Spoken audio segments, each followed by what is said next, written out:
என் இனிய ஜோதிட சொந்தங்களே, அனைவருக்கும் என் அன்பான வணக்கங்கள். மாயரிஷி அஷ்ட உங்களை அன்போடு வரவேற்கிறது. நம்ம இன்னைக்கு தசா தசான்னா என்ன? தசா அப்படின்னா என்னங்கிற ஒரு விளக்கத்தை நம்ம இப்ப சொல்ல போறோம். ஒரு மனிதன் பிறக்கும்போது சந்திரன் என்ற ஒரு பிளானட், ஒரு கிரகம் ராசியில் எந்த ராசியில இருக்கோ அதுதான் அவனுக்கு பிறந்த ராசி. அதான் பெர்த் ராசி, பெர்த் சைன் அப்படின்னு சொல்றோம். அந்த பிறந்தபோது இருந்த அந்த சந்திரன் எந்த நட்சத்திரத்தில் இருக்கிறதோ அதுதான் தசை, அதான் தசா. அப்ப தசை எப்படின்னா நட்சத்திரத்தின் மூலமாக கிடைக்கக்கூடியதுதான். சந்திரன் பயணிக்கக்கூடிய பிறந்த நேரத்தில் இருக்கக்கூடிய எந்த நட்சத்திரத்தில் இருக்கோ அதுதான் தசை. அப்ப 27 நட்சத்திரங்களையும் இந்த சந்திரன் சுத்தி வருது. அப்ப அவன் பிறக்கும்போது எந்த நட்சத்திரத்தில் இருக்கோ அதுதான் நட்சத்திரம், அதுதான் தசா. இதை நம்ம பிறப்பு சந்திரன், தசா சந்திரன் அப்படின்னு சொல்றோம். அப்ப பிறக்கும் போது இருந்த அந்த சந்திரனானது வாழ்நாளில் அங்கேயே இருப்பதில்லை. இதை முடிவுக்கு வந்துருக்காங்க ஃபர்ஸ்ட். இப்ப இந்த தசா அப்படிங்கிற அந்த கான்செப்டை பார்க்கணும். அப்ப இப்ப ஒரு கிரகம் எந்த கிரகம் வேணாலும் இருக்கலாம், அது நட்சத்திரத்தில் இருக்கும். இந்த சந்திரனை தவிர மற்ற எல்லா கிரகங்களும் நட்சத்திரத்தில் இருக்கிறது. ஆக நம்ம தசைன்னு சொல்றது இல்லை, அதை சாரம்னு சொல்றோம், அதை நட்சத்திரம்னு சொல்றோம். ஆனா சந்திரன் இருக்கிறது மட்டும் வச்சுதான் தசை சொல்றோம். அப்போ பார்க்கும்போது என்ன பண்ணாங்கன்னா, ராசி கட்டத்துல 27 நட்சத்திரமும் நட்சத்திர வழியாக நட்சத்திரமாக பரப்பியிருக்காங்க. ஒவ்வொரு ராசி கட்டத்திலையும் 3 நட்சத்திரங்களாக 9 பாதங்களாக பரப்பிருக்குன்னு எல்லாருக்கும் தெரியும். இப்ப பிறப்பு சந்திரன், இந்த birth star, birth moon, birth star தான் பெர்த் மூன், பிறப்பு சந்திரன் சொல்றோம். அப்ப அஸ்வினி நட்சத்திரத்தில் இருக்கும்போது பிறந்தாலும் சரி, மக நட்சத்திரத்தில் இருக்கும்போது பிறந்தாலும் சரி, மூல நட்சத்திரத்திலிருந்து பிறந்தாலும் அது கேதுவின் தசா. பிறக்கும் போது அது பிறப்பு சந்திரன். இந்த பிறப்பு சந்திரன் தன்னுடைய பயணத்தை அங்கிருந்து தொடங்குகிறது. பிறப்பு சந்திரன், இந்த பிறப்பு சந்திரன் அப்படியே பயணித்து அப்படியே வந்தா, இப்ப அஸ்வினி நட்சத்திரத்துல ஒரு குழந்தை பிறந்துருச்சு. அஸ்வினி நட்சத்திரத்துக்கு தசா வருடம், அஸ்வினி நட்சத்திரத்துக்கு தசா வருடம் 7 ஆண்டுகள். இந்த ஒவ்வொரு நட்சத்திரத்திற்கும் தசா வருடங்கள் உள்ளன. இதை எப்படி பிரிச்சுக்காங்கன்னா, முதல் பாரியாயத்தில் 9 நட்சத்திரமும், இரண்டாவது பாரியாயத்தில் 9 நட்சத்திரமும், மூன்றாவது பாரியாயத்தில் 9 நட்சத்திரமும் பிரிச்சிருக்காங்க. இப்ப பாரியாயம்னு என்னன்னு உங்களுக்கு தெரியும். மேச மண்டலம், சிம்ம மண்டலம், தனுர் மண்டலம். மேச மண்டலம் 4 ராசி, சிம்ம மண்டலம் 4 ராசி, தனுர் மண்டலம் 4 ராசி. மேல இருக்கிறது சரமண்டலம், ஸ்திரமண்டலம், உபயமண்டலம். எப்படி பிரிச்சுக்கிறது? மேலை கேது, மகம், மூலம். இது கேதுவினுடைய நட்சத்திரம். அப்ப கேதுவுடைய நட்சத்திரத்தில் சந்திரன், பிறப்பு சந்திரன் இருந்தால் அது கேது தசா. அது மகத்தில் இருந்தாலும் சரி, மூலத்தில் இருந்தாலும் சரி, அஸ்வினியில் இருந்தாலும் அதுக்கு என்ன தசவா சொல்றோம். அப்ப அந்த பிறப்பு சந்திரன் எந்த நட்சத்திரத்தில் இருக்கிறதோ அந்த நட்சத்திரம் தான் பிறப்பு தசை ஆரம்பம் அப்படிங்கிறத நீங்க மறக்கக்கூடாது. அப்ப 3 சந்திரன் இருக்குங்கிறத நீங்க மறந்து மனசுல பதிவு வச்சுக்கணும். எப்படி பிறப்பு சந்திரன் அது அப்படியே என்ன செய்யுது? இப்ப நான் வந்து அஸ்வினி நட்சத்திரத்துல பிறந்திருக்கேன். I was born in Ashwini நட்சத்திரம். அப்ப எனக்கு ஃபர்ஸ்ட் தசா ஸ்டார்டிங் தசா கேது தசா.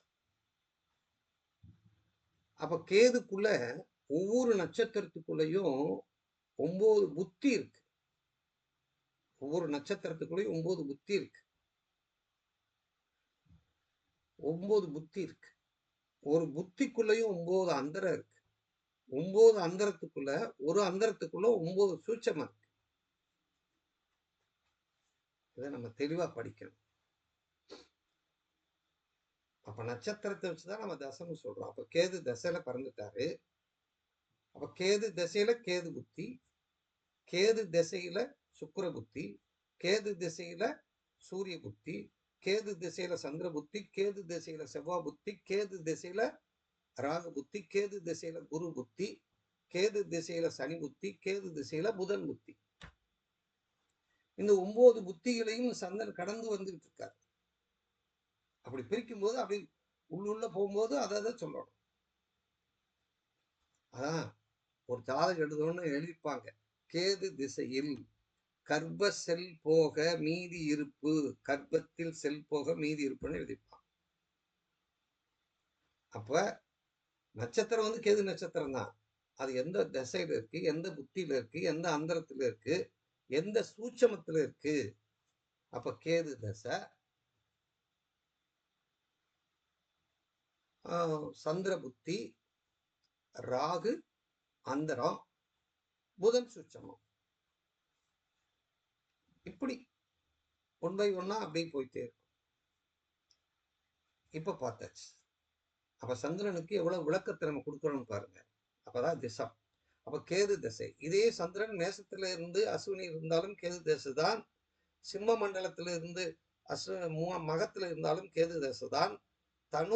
தனுசுல அங்க மூலத்துல இருந்து தசை தொடங்கினாலும் கேது தசை தான். சரி, இது கேசு தசை முடிஞ்சிச்சு. அடுத்து என்ன தசை வரும்? சுக்கிர தசை. கேது தசை 7 வருஷம், சுக்கிர தசை 20 வருஷம். அந்த சுக்கிரனுக்குள்ள 9 புத்தி, அந்த 9 புத்திக்குள்ள 9 அந்தரம், அந்த 9 ஒவ்வொரு அந்தரத்துக்குள்ளயும் 9 சூட்சமும். இப்படி நுணுக்கு உள்ள போய்கிட்டே இருக்கும். இதெல்லாமே தசா சந்திரன். அந்த கேதுல இருக்கிற சந்திரனுக்கு மட்டும்தான் பிறப்பு சந்திரன். இப்ப சுக்கிரனுக்கு வந்துருச்சு.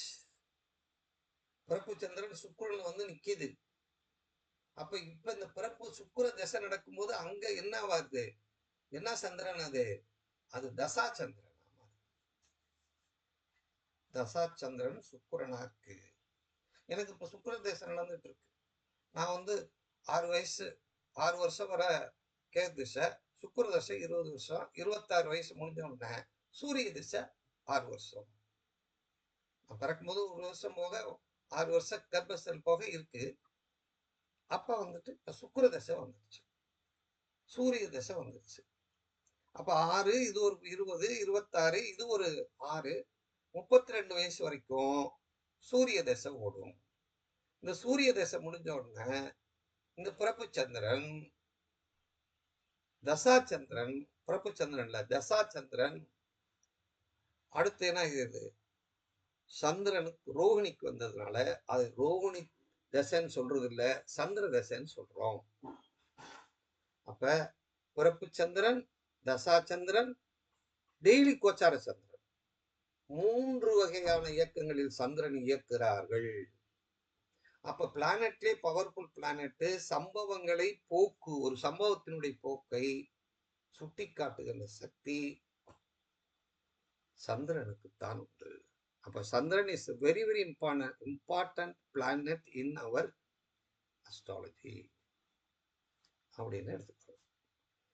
3 சந்திரன் அப்படிங்கிறத மனசுக்குள்ள வச்சுக்கிறோம். அப்ப பிறப்பு சந்திரன், தசா சந்திரன், கோச்சார சந்திரன். இப்ப பார்த்துட்டோம். இப்ப சந்திரனுக்கு கேதுல இருந்தா 6 வருஷம், சுக்கிரன்ல இருந்தா 20 வருஷம். சூரியன்ல இருந்தா 6 வருஷம். வந்து கேதுல இருந்தா 7 வருஷம். சுக்கிரன்ல இருந்தா 20 வருஷம். சூரியன்ல இருந்தா 6 வருஷம். சந்திரன்ல இருந்தா 10 வருஷம். செவ்வாயில இருந்தா 7 வருஷம். ராகுல இருந்தா 18 வருஷம். குருவுல இருந்தா 16 வருஷம். சனினா 19 வருஷம். புதன்னா ஆயிலியத்தில் இருந்துச்சுன்னா புதன்னா 17 வருஷம். ஆக மொத்தம் 120 ஆண்டு காலம் ஒரு மனிதனுடைய ஆயுள் காலமாக கலியுகத்தில் கணக்கிடம் செய்திருக்கிறார்கள். அப்ப 4 ராசிக்குள்ள இவனுடைய தசை முடிஞ்சிருது. அசுவினியில் பிறந்து விட்டால் அசுவினியிலிருந்து இந்த 4 ராசிக்குள்ள 9 திசையை கடந்து பயணிக்கிறார்கள். அவ்வளவு காலம் நம்ம வாழ்றது இல்லை அப்படிங்கிறத நம்ம இதில் புரிஞ்சுக்கிறோம். அப்ப ஒவ்வொரு தசையையும் விளக்கமாக நம்ம பார்க்கிறோம். அப்ப தசா சந்திரன் எப்படி இருக்காரு? பிறப்பு சந்திரன், பெர்த் ஸ்டார், தசா சந்திரன், இந்த பெர்த் மூன், தசா மூன், கோச்சாரம். இப்ப டெய்லி கோச்சாரம் ஒன்று இருக்கு, அது நம்ம பார்க்கணும். அதுதான் இப்ப நம்முடைய கான்செப்ட். அதனால அன்பர்களே, நம்மை தசை என்பது சம்பவங்களை, ஒரு மனிதனுக்கு என்ன சம்பவம் நடக்குதுங்கிறதை தசாபுத்தி அந்தர சூட்சமத்தான் சொல்லும். அதுக்கு சப்போர்ட் பண்றது கோச்சாரம். பிறப்புங்கிறது அது விதி கொடுப்பனை. பிறக்கும்போது 9 கிரகங்களும் லக்னம் சேர்ந்து 10 புள்ளிகளும் அவன் விதியை தீர்மானம் செய்கிறதுங்கிறத நம்ம பார்க்கணும். அதனால இதை விளக்கமா புரிஞ்சிருப்பேன்னு நினைக்கிறீங்க. இதை நல்லா உள்வாங்கிக்கோங்க. அதுதான் நமக்கு நன்மையை கிடைக்கும். வாழ்க வளமுடன்.